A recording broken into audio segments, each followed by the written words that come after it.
So here we have a BBC Speaker special to celebrate International Women's Day. My name is Charlotte Wheeler. I'm the event director for the Media Production and Technology Show, and it's my delight to be bringing you this session today. Great pleasure. I have with me Steph Harries and Gabrielle Cook. Steph is Controller of Production and Gabby is Creative Director from BBC Sport. So this morning we thought we would talk through the efforts being made by the BBC to encourage females into high-level positions at the broadcaster, what it's like to be a female exec at BBC Sport, how you got into the sports broadcast industry and the obstacles you have faced along the way. We'll also obviously be asking them for their advice to any young females watching who may look to follow suit and follow in their footsteps into sports production and broadcast. So please do post your questions in the chat box, as Jake mentioned, and hopefully we can answer a few of those at the end. So without further delay, good morning to you both. And how are you? Very good, thanks. Great to be here. Nice to join you. Good. Thanks for being here. So, Steph, let's start with you. Could you give us an introduction to yourself, your role, your tasks, and how you got into the sports industry? Sure, certainly. So, morning. So I am Controller of Production BBC Sport. I look after, as it says on the tin, all of our production across the piece. That's all our multi-platform production. It's not just TV linear output, it's digital, it's radio, online, the whole lot. And the face of BBC Sport has changed. It's a huge portfolio effort. And how did I get into the industry? So I actually started at the Natural History Unit in Bristol when I was still at school. I did work experience there, and in my university holidays, I used to go back and work there.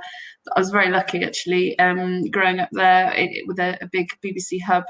I then, when I left university, I went to Sky Sports, where I did virtually every job. I mean, sport was my real passion. I was completely hooked, utterly hooked when I worked at the NHU. I absolutely loved the idea of putting television on. So I was completely hooked, but sport's my passion. I'm a keen runner. I'm a massive football fan. And I thought, my God, if I can actually take my hobby to work, wouldn't that be amazing? So I sort of badgered people to give me interviews and jobs, and eventually started working at Sky Sports, did virtually every job on the production team. From there, I went to North One Television, then Sunset and Vine. Then I spent about 10 years at DAZN, and then I joined BBC nearly 3 years ago. So I've come full circle. And what did you do at university? I did an English and Italian degree. Very useful for international sports broadcasting. Very useful, as it turns out. Yeah. And I worked on Italian football for years. So, turns out actually having a language degree was useful in the media sphere. So I've come full circle, started at the BBC and I'm now back at the BBC. Okay, brilliant. And Gabby, over to you. Hi, everyone. I'm Gabrielle Cook. I'm Creative Director at BBC Sport. So my job involves working with our production teams, linear, digital, cross-platform. And my background is production, mainly linear production, outputting programs. Used to produce Ski Sunday, have outputted at major events and at Wimbledon. A bit like Steph, I suppose I just, grew up watching sport, loving sport, and just thinking, I want to do that. Wasn't quite good enough to actually do it. So just the next best thing was to sort of get as close to your passion and work in it somehow in the industry.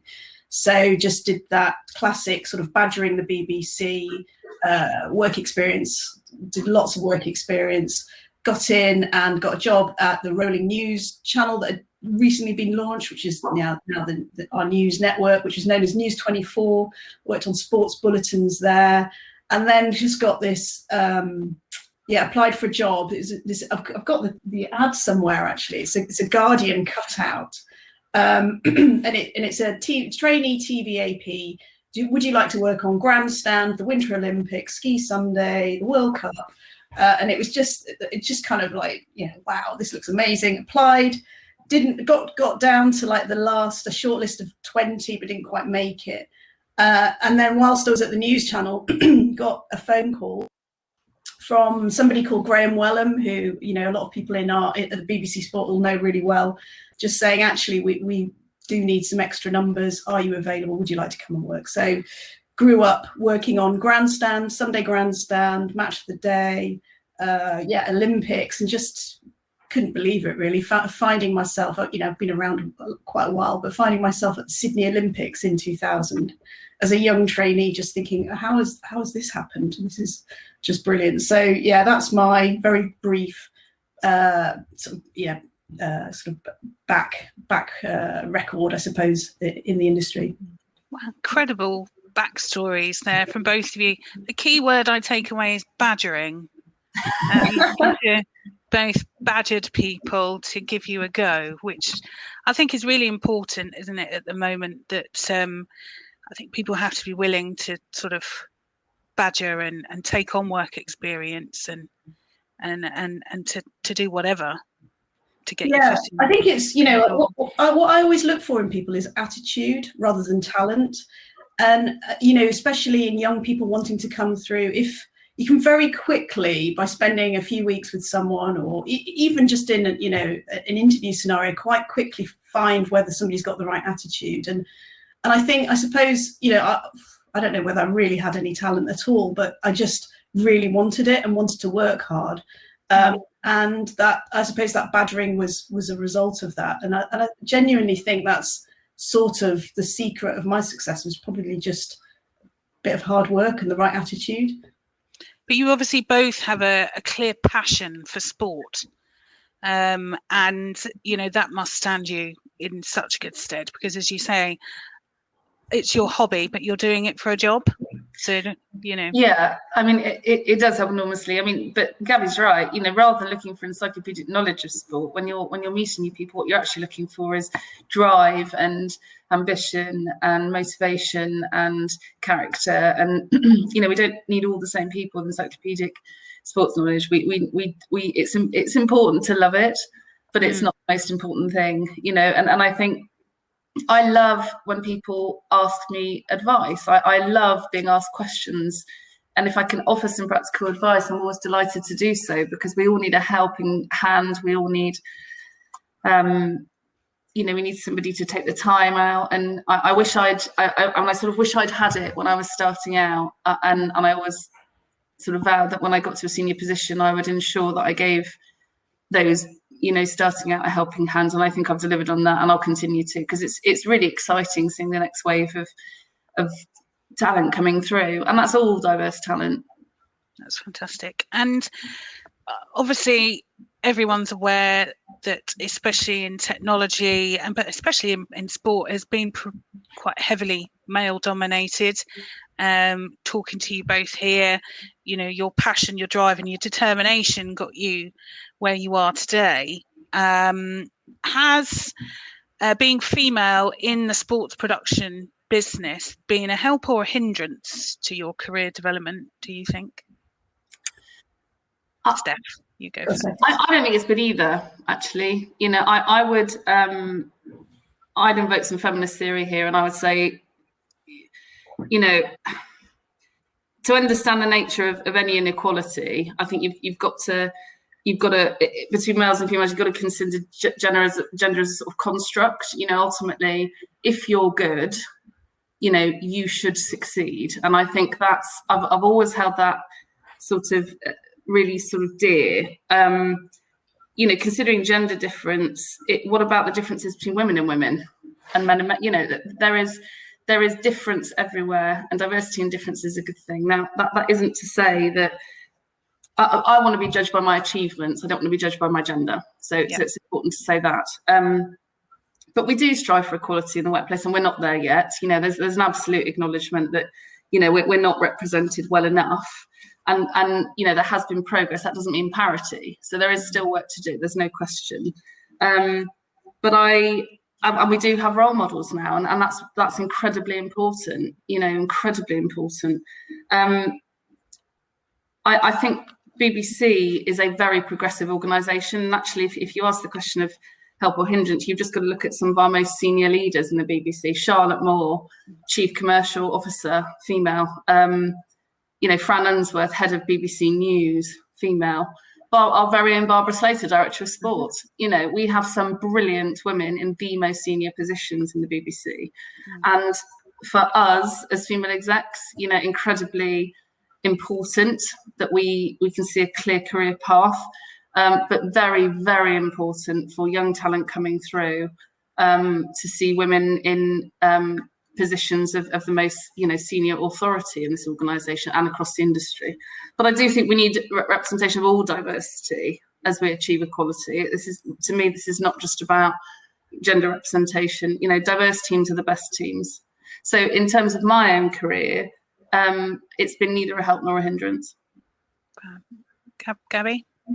I would probably say the same, and I would be annoyed if I thought that it had been a help or I'd got a job because of my gender. I think that wouldn't sit well with me, and I think that if that had ever happened, I think I'd be aware of it and I'd know about it, and I think it would stay with me, and I think it would haunt me in every meeting and just sort of be this shadow that I wouldn't want. And I think that's a really important thing to apply with our drive across diversity and inclusion, and just make sure that we are, really promoting people at the right levels at the right time. So I think that's quite a key point. I think there's just one key thing that I just wanted to add, that there is a fundamental difference between men and women, and that is that women bear children, and I think that is a choice, by the way. And I think if you choose to have children, Steph and I both have children, we both have 2 children, that's a choice, and how you go about that is a choice, actually, and what you do afterwards and how your working pattern fits in, and those jobs that you choose to not go for. And this isn't a complaint, this is just a statement of fact, and again, a choice. But I would say that I plateaued for quite a few years. So I could see male colleagues at a similar level to me just rising up the ranks. And that was a decision, a choice, like I say, that is, I chose to work 3 days a week. I chose not to take on the extra roles and editorial sort of leadership roles because I knew I couldn't. And but were you offered them? I had the choice to apply for them and was encouraged to, absolutely, and had brilliant support from my line manager throughout all of that, actually, Philip Burney, hugely supportive, actually a man and somebody without children, and it's just been so intuitive and emotionally supportive in that capacity. So I think I've just been really lucky. And then Barbara as well, a working mum of 3 children. And I think you just come out the other side of it. And I think my children are a bit older now, and I'm just feel ready to, the last kind of probably 3-4 years to take on that extra responsibility and to really step up at work. And it's just that acceptance that I would say probably 6 or 7 years, it just sort of went a bit like that. But I was really happy with that choice. That wasn't about me being held back and seeing men ahead of me being promoted. That was my choice. And there are some women who have children who can still push on. And again, I really admire that, but that's their choice. So it was just something that I wanted to raise, because that is, a really relevant part of my story. But it is a consideration for women in their careers, if they want a career and children, not to be looked at in an interview as thinking, oh, well, in 5 years, they're going to be going off and then I'm going to have to find someone to replace them, and, etc. It is something that a lot of women in this industry come up against, because can be on social hours, long hours, weekends, abroad. It's a big commitment. So it's hard, I think, from stories that I hear, for women to feel comfortable to talk about children, and why should we be asked in an interview, are you planning on having children in the future? And I think that's pretty terrible, isn't it? You should you should never be asked that in an interview, because that's exactly the point, isn't it? Is that, you wouldn't be asked that if you're a man. No. And actually some men are stay-at-home dads. There are all sorts of ways of doing this, and everyone is different, and no one should be judged on the decisions that they make. It's about how good you are at the job, and I think that's a really, really important point. I think it's very important as leaders as well not to pigeonhole anybody ever. Don't put people in boxes, but people do bring their hopes and dreams and anxieties and fears to work, and you have to, as Gabby has said, you know, hope that you have a manager that responds to that in the right way, but ultimately it's about your ability. Can I just also make the point that it's very important that representation isn't just in the behind the scenes. Of course, it's also about on the field, and you know, great strides have been made in that sense as well. That the deal announced on Monday about the FA Women's Super League is a really huge shed moment for women's sport, which is you know, really, really exciting.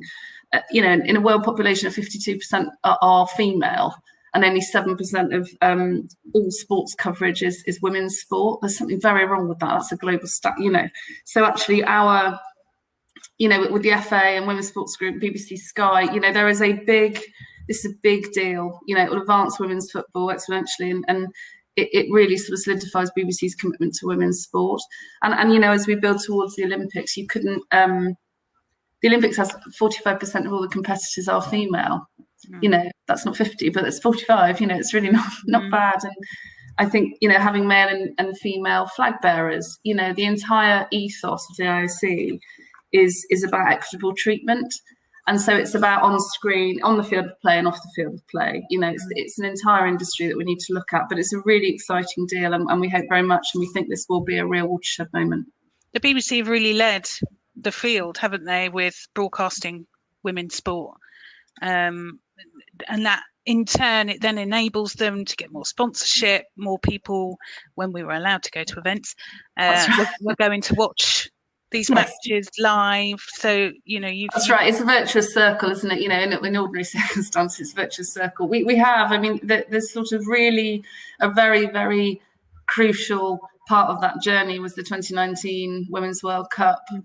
Gabby and her brilliant team and many others in Department executed a brilliant campaign called Change the Game, and the rise of women's football. I mean, the point we got to with that was just, it was incredibly exciting. 28 million people, you know, tuned in. We had the biggest audience for the semi-final with England USA. Well, the second biggest audience, actually, the World Cup, the Rugby World Cup final went and topped it. But until that point, it was 11.7 million. I mean, those are massive, massive TV audiences for sport of any description. So it was a real groundbreaking moment. And what the BBC has an absolute obligation to do, and does, is to normalise women's sport. You know, this is about sport, women's sport, men's sport, parasport. It's about sport. And I think we often lead with a women's sports story. That should just become the norm if it warrants it. You know, we take our position very seriously. And do you run, does the BBC and any your particular department offer mentoring schemes or sort of youth working schemes to come and be part of the team or be mentored by you? Gabby is living proof of said schemes. Didn't you do an AP trainee scheme, Gabby? I did, yeah, absolutely. What was that, Gabby? What did you do there?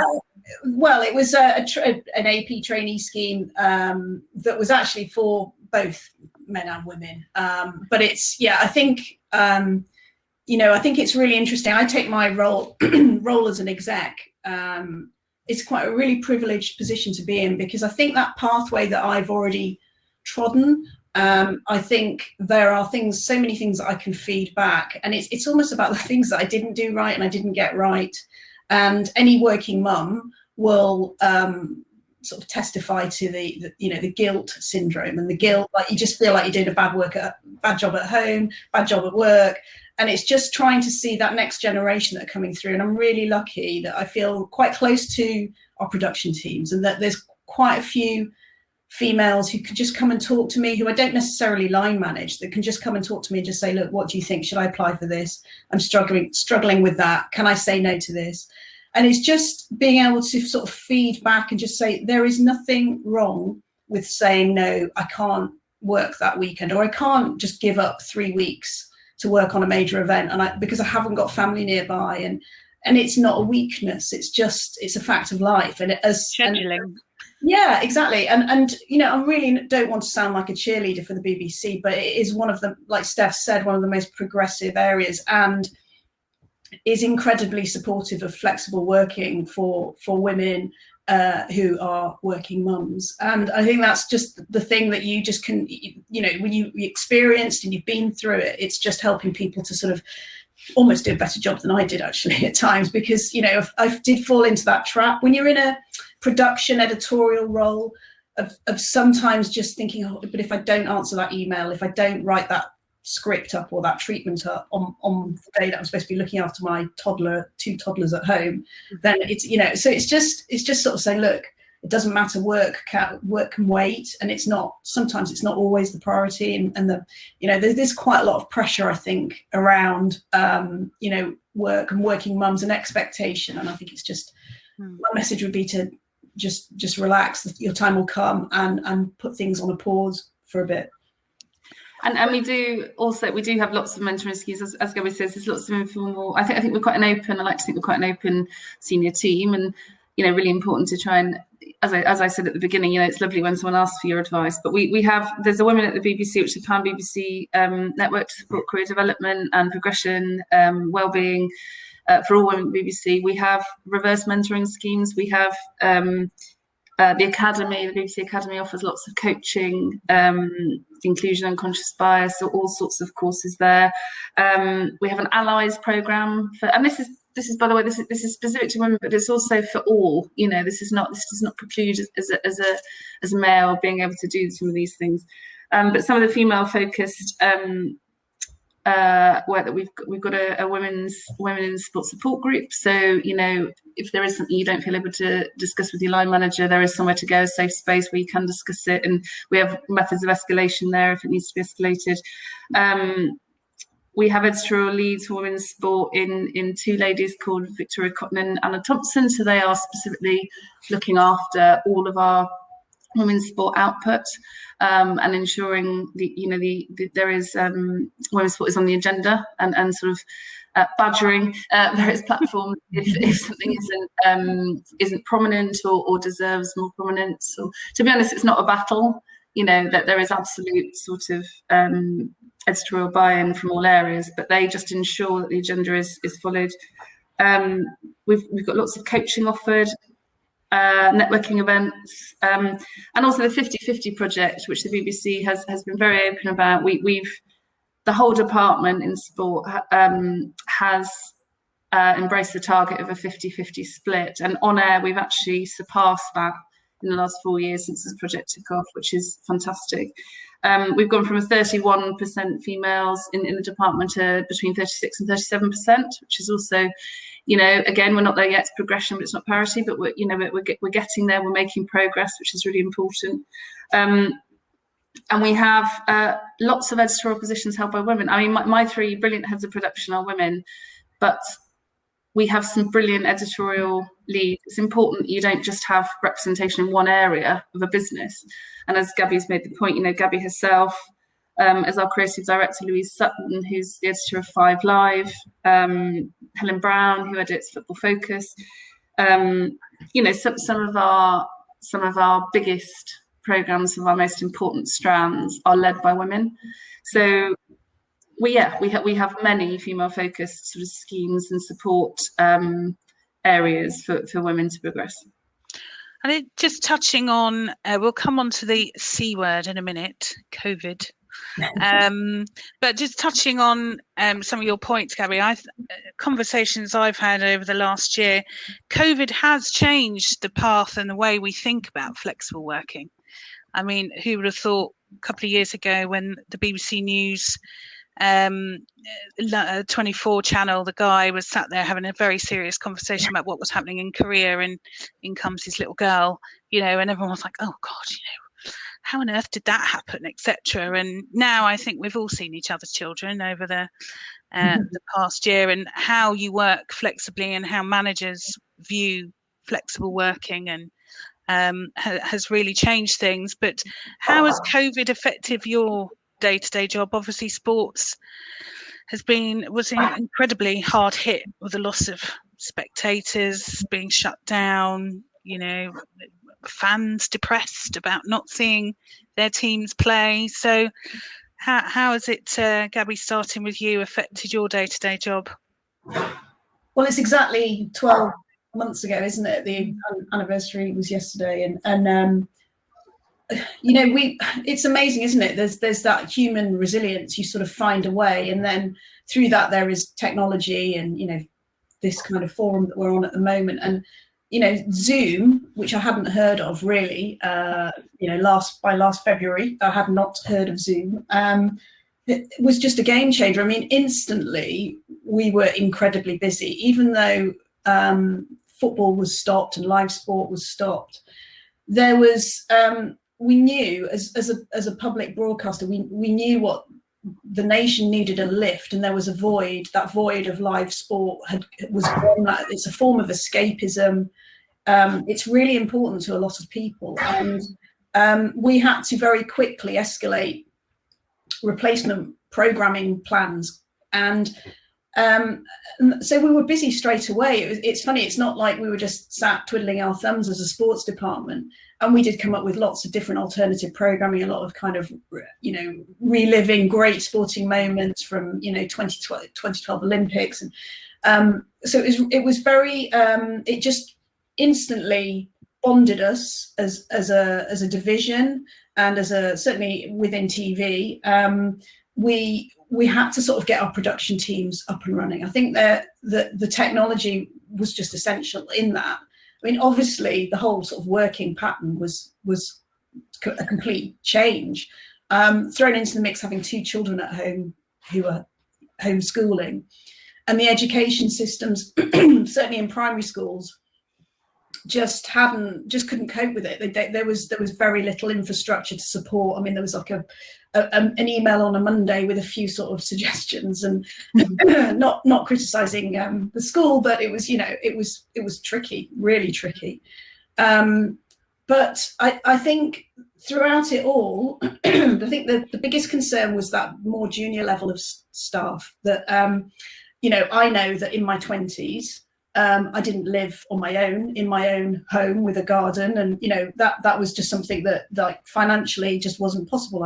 I shared a flat, and I was just very aware that there were people living in situations that were difficult, and they were feeling quite cut off and isolated. And I think as a manager, that, and Steph will be able to talk about this, I think in even greater detail, is just that concern and welfare for the well-being of your teams. And I think that you suddenly have to take on a lot more pastoral care and nurturing, and like, are you okay? Is everything all right? And working with managing people that were parents also with very young children, all sorts of different scenarios. And I think that is probably the biggest thing, that that an underlying stress, I suppose, that you just take on as a manager, that you're the one that has to hold it together. You can't be the one talking about your problems. You have to listen and hear everybody else's problems and try and help people fix those and work through them. So I think that was probably the biggest challenge, I'd say, professionally, was just the welfare of really big teams, and just thinking, has somebody slipped through the net? Is there someone that's not connected or talking to someone? So yeah, that's just my take on the last 12 months. But Steph, to be honest, has been brilliant and far more instrumental at really pushing through those sort of health and well-being sort of factors and looking after our teams. Yeah, I mean, you're right, Gabby. It's right. I mean, it's been a very challenging period for everyone, hasn't it? Let's face it. Yes, as a business, we adapted a dispersed and flexible model, but that was due to necessity. Everyone has a different story. Yes, the flexibility that's been afforded has helped women who have caring responsibility and are parents of children, but there are other considerations here for everybody. This has been challenging. It's not limited to women. It's to many. And as Gabby says, the sort of mental stress, psychological stress on us all has been significant. But you know, for many it's about isolation, loneliness, or caring responsibility, elderly. You know, there's so many considerations, and actually that bit, as you say, Gabby, you know, you have to dig really deep to try and help everybody, you know, and it's a real, we care deeply about the welfare of our staff. We this is work. I mean, you know, this is work. Work can wait. It's about ensuring that the people you have, as Gabby says, you know, the pastoral care of looking after people and making sure they are okay, has been very, very challenging. I suppose the necessity not to have to be ever present has been a really key learning. You know, I think the sort of adopted new ways of working, if we can put a positive spin on it, has shown actually that it is possible with only 20% of our workforce in to keep outputting. So, you know, on a very base level, like every other business, we are considering taking the positives from this period and adapting them, which we hope will offer a greater flexibility to all staff, to ensure a better work-life balance. And yes, I hope very much that will mean that perhaps the jobs that any individual may not have gone for before because of commitments in one's personal life will now mean that actually they may, and location becomes much less important, which is a brilliant thing, you know, and we hope very much that will mean we diversify our talent pools across the piece. I think you've got to ensure obviously productivity, and you need to ensure the sort of best way of being effective, and that's the sort of battle now, as all businesses are doing, is trying to work out, you know, the best way of modelling our new ways of working. Something that really resonated with me was something someone said recently, where they said, work is something we do, it's not a place we go. And of course there are different, there are technical roles, there are broadcast output roles where you absolutely have to be in a BBC building, but if you have less reliance on a BBC building, you know, this BBC from anywhere approach is actually really exciting, because that is modern work, that is the modern world of work. And we hope really, as I say, that it will open up broader, more diverse talent pools, and will hopefully encourage people to go for that job, because it won't all be about the location or the commitment of a 5-day week, or, you know, whatever it might be. So this greater flexibility is a really exciting point. And it's been a period of reset and review, hasn't it? Which can only be a good thing. You know, if you reflect, it's extraordinary what's been achieved in this period. We are a resilient bunch, not just BBC as an industry. You know, I think we've pulled together collectively, which has been great. And, you know, it's now a question of how can I be the most productive and effective, and you know, the engagement piece that BBC have engaged with all staff rightly about, you know, the bits they'd like to take, and we're not going to be able to do what everybody wants in exactly the perfect hybrid model, but the hope is that we'll achieve a much better work-life balance, which we hope will increase the talent pools across the piece. Yeah, I think what everybody has achieved is phenomenal, you know, to keep output going, to keep something on the screens going, even when everything was shut. You know, it's been a humongous effort by everybody in the broadcast industry. And as we come out of it, and we're running out of time, and I'm surprised no one's given me a nudge yet, or we are over, but as we're coming out, vaccination program's going exceptionally well. Looks like we'll be back in stadiums in capacities at some point in the next sort of 6 weeks or so. Thinking about the next generation, as we talked about, just want to finish on advice that you would give, maybe not just to young women, but to the next generation of sports production broadcasters, tech engineers that are thinking, yeah, this is the place for me. What advice would you give? Let's start with Gabby. Be yourself. Don't try and feel like you need to be a man and adopt, I don't know, I've seen it through my career, a slightly sterner, more prickly approach to things. You don't have to be like that. You can be soft and beautiful and feminine and very effective at the same time without being really stern. And so that's one piece of advice. And just be confident in saying no when it comes to that. I feel like I'm banging on about this, that bit where when you have children, just be confident in saying no at times. Excellent. And Steph? I'd say I'd absolutely endorse what Gabby said. I'd also say always ask the noddy question. the question that you think is really stupid, but actually it won't be, and ask it. I'd much rather someone ask me the question. I've been the person to ask the nasty question, but I still am often. Gabby will. But, you know, important to ask the questions. You know, ask the questions. Always ask the questions. Be your authentic self. As Gabby says, never change. You know, people see through it. There's no need to be anything other than your authentic self. Seek out a mentor, not necessarily someone in your own organisation. You know, very, very important to you know, have that counsel and advice from others who've been there, and, you know, fake it till you make it.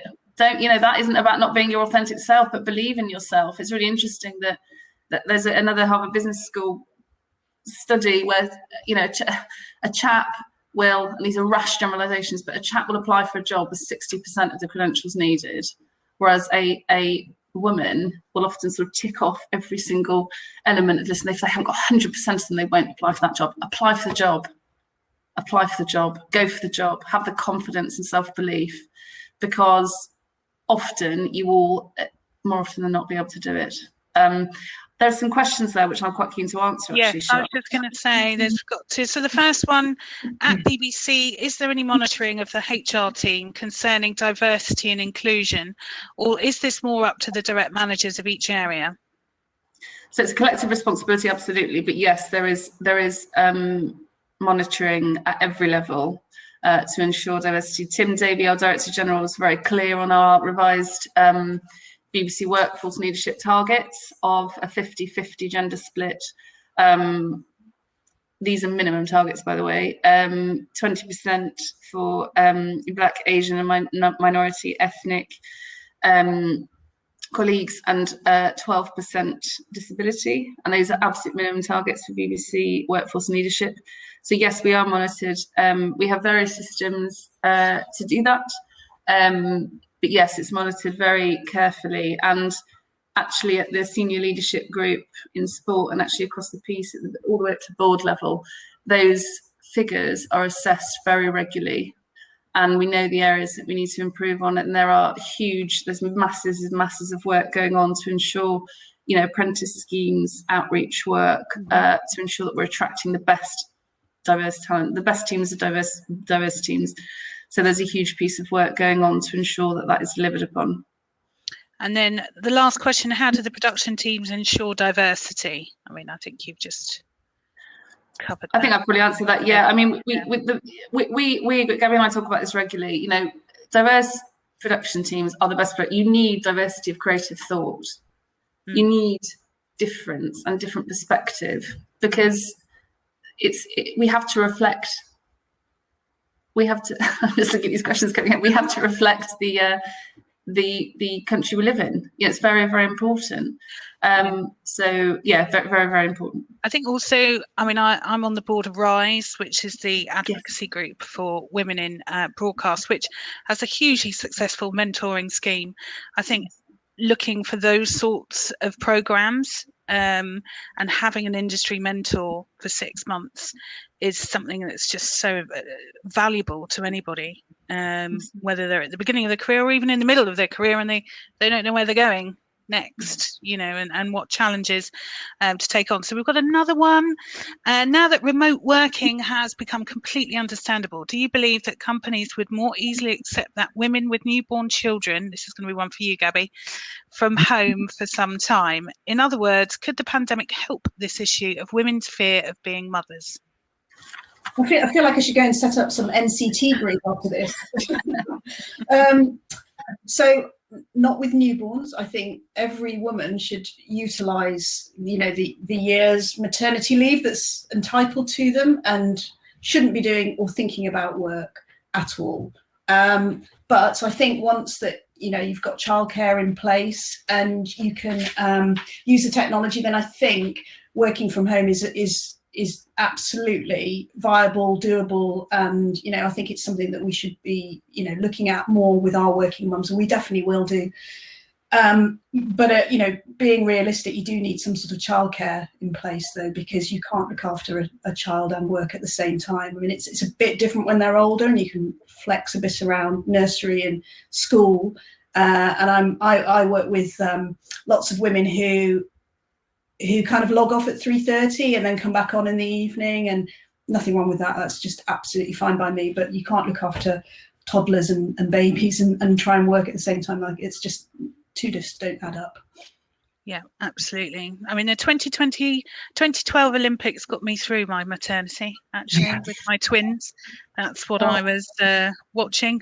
That kept me sane during the summer. Twins, oh my God. Yeah, big double buggy, watching all the sports going on. I think that's it for the questions. Is there anything else that you'd both like to add at all as we conclude?